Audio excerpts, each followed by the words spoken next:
প্রিয় দর্শক বন্ধুরা, যুবশ্রী প্রকল্পে অত্যন্ত সুখবর। যে সমস্ত ব্যক্তিরা যুবশ্রী আওতায় রয়েছেন তারা অনেক দিন ধরে অপেক্ষায় ছিলেন যে যুবশ্রী প্রকল্পে ভাতা হয়তো বন্ধ হয়ে গিয়েছে। আপনারা জানেন যে 4 মাসের টাকা কিন্তু দেওয়া হয়েছিল, তারপর টাকা কিন্তু বন্ধ হয়ে গিয়েছিল। এরপর এনএক্সি সাবমিট করার জন্য কিন্তু আপনাদের একটা ডেট দেওয়া হয়েছিল। এই ডেটে আপনাদের কিন্তু অনলাইনে কিন্তু সেই 3 নম্বর ফর্মটা কিন্তু জমা করতে বলা হয়েছিল, এবং যারা জমা করতে পারেননি তারা 12/2/2026 থেকে আপনাদের আবার ডেট দেওয়া হয়েছে 12/3/2026 পর্যন্ত। আপনাদের জেলা অফিসে যেখানে এক্সচেঞ্জ অফিস রয়েছে সেখানে গিয়ে আপনাদের কিন্তু জমা করে আসতে হবে।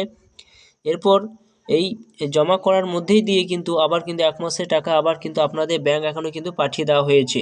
যে সমস্ত ব্যক্তিরা এখনও পর্যন্ত টাকা আপনাদের অ্যাকাউন্টে ঢোকেনি তারা হয়তো অপেক্ষায় রয়েছেন যে টাকা আপনাদের অ্যাকাউন্টে ঢুকলো না, কিন্তু শীঘ্রই আপনাদের অ্যাকাউন্টে টাকা কিন্তু ক্রেডিট হয়ে যাবে। রাজ্য সরকার কিন্তু এনএফটির মাধ্যমে কিন্তু টাকা কিন্তু প্রদান করা হয়ে থাকে, এবং আপনারা সেই এনএফটি যখন যেখানে প্রদান করে তখন কিন্তু 1 থেকে 2 দিন সময় নেওয়া হয়।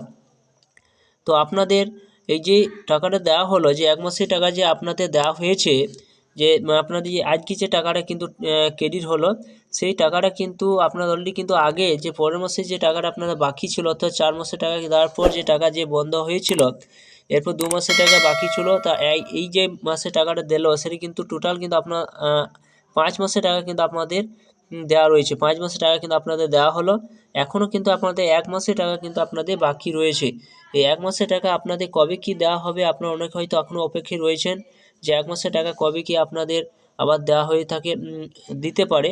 তো 1 মাসের টাকা আপনাদের কিন্তু এই ফেব্রুয়ারি মাসেই কিন্তু শেষ থেকে কিন্তু আপনারা পেয়ে যাবেন। সমস্ত কিছু কিন্তু কমপ্লিট করবে। ফান্ডে টাকা না থাকায় কিন্তু আপনারা টাকা কিন্তু সেই ভাতা কিন্তু দেওয়া হয়নি।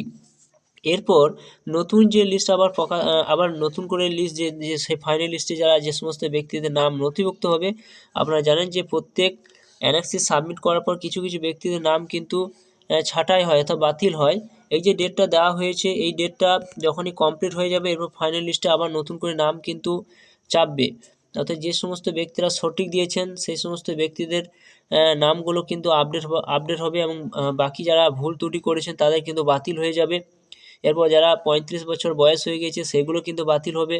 এরপর ফাইনাল লিস্ট ফ্রেশ একটা লিস্ট কিন্তু প্রকাশ হবে। তারপর কিন্তু আপনাদের আবার 6 মাসের কিন্তু আবার শুরু হবে। 6 মাস আবার আপনাদের সে ভাতা দেবে। এরপর আপনার এনএক্সি আবার আপনারা সাবমিট করবেন। তো আপনাদের এখন যে 1 মাসের টাকা বাকি রয়েছে সেটি আপনারা এই মাসের শেষ দিকে কিন্তু টাকাটা পেয়ে যাবেন। অবশ্যই আপনারা অপেক্ষা করে থাকুন, এবং ভিডিও যদি ভালো অবশ্যই লাইক করবেন, চ্যানেলটা অবশ্যই আপনারা সাবস্ক্রাইব করে রাখবেন।